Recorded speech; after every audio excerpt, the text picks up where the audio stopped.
بہت سے لوگوں کو سورۃ آل عمران کی آخری آیات زبانی بھی یاد ہے. آپ کو معلوم ہے کہ یہ آیات جب نازل ہوئی تو ان کے نزول پر نبی صلی اللہ علیہ وسلم کی شکر گزاری کا کیا انداز تھا. آپ حضرت عائشہ رضی اللہ تعالیٰ عنہا کے ساتھ تھے تو آپ نے ان سے کہا کہ عائشہ مجھے چھوڑو کہ میں اپنے رب کی عبادت کروں. پھر آپ نے وضو کیا، نماز پڑھی اور اتنا روئے کہ آپ کی داڑھی مبارک تر ہو گئی. پھر روئے کہ زمین تر ہو گئی. حضرت بلال رضی اللہ تعالیٰ عنہ آپ کو فجر کی نماز کے لیے اطلاع دینے کے لیے آئے تو اس موقع پر آپ نے جب آپ سے پوچھا گیا کہ آپ اتنا کیوں رو رہے ہیں، فرمایا کہ کیا میں اللہ کا شکر ادا کروں کہ جس نے مجھے یہ آیات. ان آیات کے اختتام پر جو آخری سطر یا آخری آیت اور اس کا آخری حصہ جو دہرایا گیا، واتقوا اللہ لعلکم تفلحون، اللہ سے ڈرو تاکہ تم فلاح پاؤ، تم کامیاب ہو سکو. ہم سب کامیاب ہونا چاہتے ہیں، اپنے لیے بھی کامیابی چاہتے ہیں، اپنے بچوں کے لیے بھی چاہتے ہیں، پیاروں کے لیے بھی چاہتے ہیں. کامیابی کا راز کیا ہے؟ کیسے کامیاب ہو سکتے؟ وہ کون سا گر ہو، وہ کون سا طریقہ ہو، وہ کون سی چیز ہو کہ جس کے ذریعے ہم کامیابی کو پا سکیں اور ناکامی سے بچ جائیں. وہ چیز اللہ کا ڈر ہے. اللہ کا ڈر جب کسی دل میں آتا ہے تو وہ پھر صرف دل کی حد تک نہیں رہتا، صرف دل میں نہیں رہتا. وہ کہاں نظر آتا ہے؟ چہرے پر، جسم پر، عمل میں، اور اس سے بڑھ کر معاملات، انسانوں کے ساتھ تعلقات. کہ کوئی شخص کتنا اللہ سے ڈرتا ہے. ایک انسان بڑے سے بڑا عالم ہو سکتا ہے، قرآن مجید حفظ ہو سکتا ہے، کئی کتابیں زبانی یاد ہو سکتی، وہ علم کا خزانہ اور سمندر ہو سکتا ہے. ایک شخص بہت عبادت گزار ہو سکتا ہے، کثرت سے اس کے نامہ اعمال میں نمازیں اور روزے ہیں، لیکن کیا واقعی وہ اللہ سے ڈرتا بھی ہے؟ اس بات کا پتہ لگانے کے لیے یہ دیکھا جائے گا کہ اس کے تعلقات، اس کے معاملات دوسرے انسانوں کے ساتھ کس طرح ہے. وہ دوسروں کے لیے کتنا خیر خواہ ہے، وہ دوسروں کے حقوق کتنے ادا کر رہا ہے، وہ دوسروں کے معاملے میں اللہ سے کتنا ڈرتا ہے. دوسرے اس کے بارے میں کیا گواہی دیتے ہیں، اس کے بارے میں کیا سوچتے ہیں، کیا کہتے ہیں. کیونکہ کوئی شخص اس وقت تک مومن نہیں ہو سکتا جب تک وہ دوسروں کے لیے وہ نہ چاہے جو وہ اپنے لیے چاہتے. کیا ہم اس معیار پر پورے اترتے؟ کیونکہ یہ معیار اسی شخص کا ہو سکتا ہے جو واقعی اللہ سے ڈرتا. کسی کے بارے میں کچھ کہنے سے پہلے، کسی کے بارے میں کوئی رائے دینے سے پہلے، کسی کے بارے میں کوئی تبصرہ کرنے سے پہلے وہ یہ دیکھے گا کہ کیا جو میں کسی کو کہہ رہا ہوں وہ میں چاہوں گا کہ میرے بارے میں بھی کہا جائے، جو میں کسی کے ساتھ کر رہا ہوں کیا میں چاہوں گا کہ وہ میرے ساتھ بھی کیا جائے. اس معیار پر ہم سب اپنے آپ کو پرکھیں، ہم سب اپنے آپ کو. کیونکہ اللہ سبحانہ وتعالیٰ اپنے حقوق تو معاف کر دے گا جس کے لیے چاہے، لیکن بندوں کے حق معاف نہیں کرے گا جب تک بندے معاف نہ کریں. اس لیے اس معاملے میں بے انتہا احتیاط کی ضرورت ہے، کیونکہ تقویٰ، اللہ کا ڈر، بندے کو محتاط بنا دے. اسی لیے تقویٰ کا معنی کیا کیا جاتا ہے؟ بچنا، یعنی احتیاط کرنا، ڈرنا. کیونکہ جو ڈرتا ہے وہ بچتا ہے، اور انسان اسی چیز سے بچتا ہے جس سے وہ ڈرتا ہے. اس لیے بہت ضروری ہے کہ ہم سب اپنا اپنا محاسبہ کریں، اپنا اپنا جائزہ لیں، اپنے معاملات، اپنے طریقوں، اپنے رویوں کے اوپر غور کریں کہ ہم سب کیا کر رہے ہیں. ایسا نہ ہو کہ یہ وقت گزر جائے، ایسا نہ ہو کہ یہ زندگی ہاتھ سے نکل جائے اور پھر ہم پچھتاتے رہ جائیں. آج مہلت ہے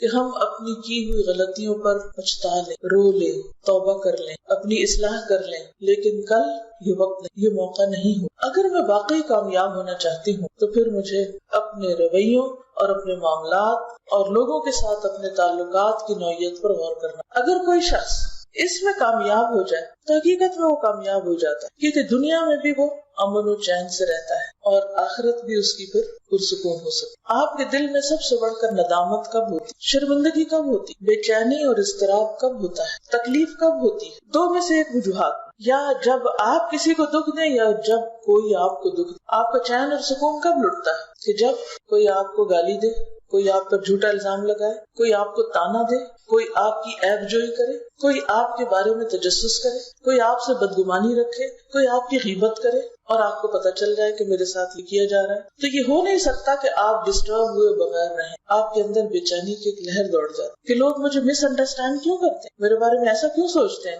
میں تو ایسا نہیں ہوں، یہ سب کیوں ہو رہا ہے، کیا ہو رہا ہے. یا پھر اگر آپ کا ضمیر زندہ ہو، آپ کے اندر خدا کا خوف ہو، آپ اپنی غلطیوں کو دیکھنے کی صلاحیت رکھتے ہوں، تو انسان ہونے کے ناطے جب آپ کسی کے ساتھ ان باتوں میں سے کچھ کر جائیں یا آپ کے اندر ایسی کوئی چیز ہو کہ آپ نے کسی کو تکلیف دی ہو، تو پھر آپ کا ضمیر بھی آپ کو ملامت کرنے لگتا کہ مجھے ایسا نہیں کہنا چاہیے تھا، مجھے دوسرے کے ساتھ ایسا نہیں کرنا چاہیے تھا. لیکن اگر ان دو میں سے کوئی چیز بھی نہیں تو پھر آپ بے حس ہیں، آپ کا دل زندہ نہیں. یا پھر اگر جب کوئی آپ کو تکلیف دے اس وقت تو آپ بے چین ہوں، لیکن جب آپ کسی کو ستائیں تو آپ کو کچھ بھی اثر نہ ہو، تو بھی آپ بے ضمیر انسان ہیں، خود غرض ہیں. کہ جب آپ کسی کو ستائیں تو آپ اس سے لطف اٹھائیں، اور جب کوئی آپ کو ستائے تو آپ کو تکلیف ہو اور آپ انتقام کیا ظلم کرنے پہ آمادہ ہو جائیں. تو ہم سب کو سوچنا چاہیے کہ ہم کیا کر رہے ہیں. اور جب تک ہم قرآن مجید کی ان آیات پر عمل نہیں کرتے جو ابھی میں آپ کو سناؤں گی، اس وقت تک ہم یہ کہہ ہی نہیں سکتے کہ ہم اللہ سے ڈرتے ہیں. اور اگر اللہ سے نہیں ڈرتے تو پھر کامیابی کیسی؟ کیونکہ اللہ سے ڈرنے والا اللہ کے حکم کی خلاف ورزی نہیں کر سکتا، اور اتنے دھڑلے سے اور بے دردی سے نہیں کر سکتا. اس سے اگر غلطی ہو جائے تو بھی وہ ڈرتا ہے کہ میں نے، اور پھر مسلسل اصلاح کی کوشش میں لگا رہتا ہے، مسلسل اپنی صفائی کرتا رہتا ہے کہ نہیں مجھے ان عادتوں کو چھوڑنا ہے. اور جب وہ پھسلتا ہے تو اس پر وہ بے چین ہو جاتا ہے، اور پھر اپنے ساتھ عہد کرتا ہے آئندہ مجھے یہ نہیں کرنا. پھر وہ مزید جاننے کی کوشش کرتا ہے، وہ لوگوں سے مدد لیتا ہے، اللہ سے مدد لیتا ہے، یا اللہ تو مجھے بتاؤ کہ میں اپنی ان بری عادتوں سے کیسے باہر نکلوں. تو آئیے ان آیات کو سنتے ہیں جو ہمیں دراصل احترام انسانیت سے. اے ایمان والو، تمہارا کوئی گروہ دوسرے گروہ کا مذاق نہ اڑائے. ہو سکتا ہے کہ وہ مذاق اڑانے والوں سے بہتر ہوں، نہ ہی عورتیں دوسری عورتوں کا مذاق اڑائیں. ہو سکتا ہے کہ وہ ان سے بہتر ہوں. اور ایک دوسرے پر تانا زنی نہ کرو، اور نہ ہی ایک دوسرے کے برے نام رکھو.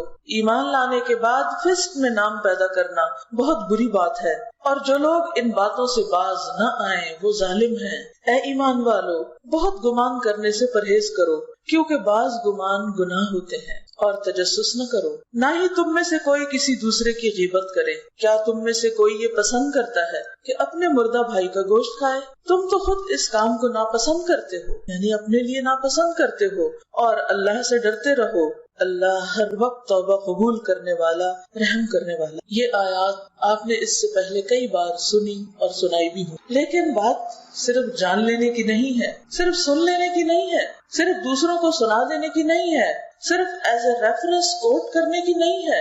بات ہے اپنا جائزہ لینے، ان میں سے ایک ایک نقطے کو سامنے رکھ کے اپنا آئینہ دیکھنے کی، اس آئینے میں خود کو دیکھنے کہ ابھی تک کون سے داغ دھبے موجود ہیں. کیونکہ اگر کسی شخص کے اندر یہ خرابیاں پائی جاتی ہیں تو گویا اس کے اندر انسانیت کا کوئی احترام نہیں. کیونکہ اللہ سبحانہ و تعالیٰ نے صاف منع کر دیا کہ کوئی قوم، کسی قوم کا، چاہے وہ مسلم ہو یا نان مسلم، کوئی انسان کسی انسان کا مذاق نہ اڑائے، اور عورتیں بھی عورتوں کا مذاق نہ اڑائیں. قرآن مجید کے بہت سے احکامات اکٹھے ہیں، مردوں عورتوں دونوں کے لیے آ جاتے ہیں. جب یا ایھا الذین آمنوا کہہ دیا تو سبھی شامل ہو گئے. لیکن جہاں بہت اہم حکم دینا مقصود ہو وہاں عورتوں کا الگ سے بھی تذکرہ کیا جاتا ہے. حالانکہ قوم کے اندر بھی عورتیں موجود ہوتی، کسی بھی نیشن کے اندر، کسی بھی گروہ کے اندر، لیکن یہاں عام طور پر، یہاں خاص طور پر، آمنی خاص طور پر نساء کا لفظ استعمال کیا، کیونکہ یہ خامی عام طور پر عورتوں میں مردوں کی نسبت بھی زیادہ ہوتی. دوسروں کی غلطیوں پر، دوسروں کی کوتاہیوں پر، چھوٹی چھوٹی باتوں پر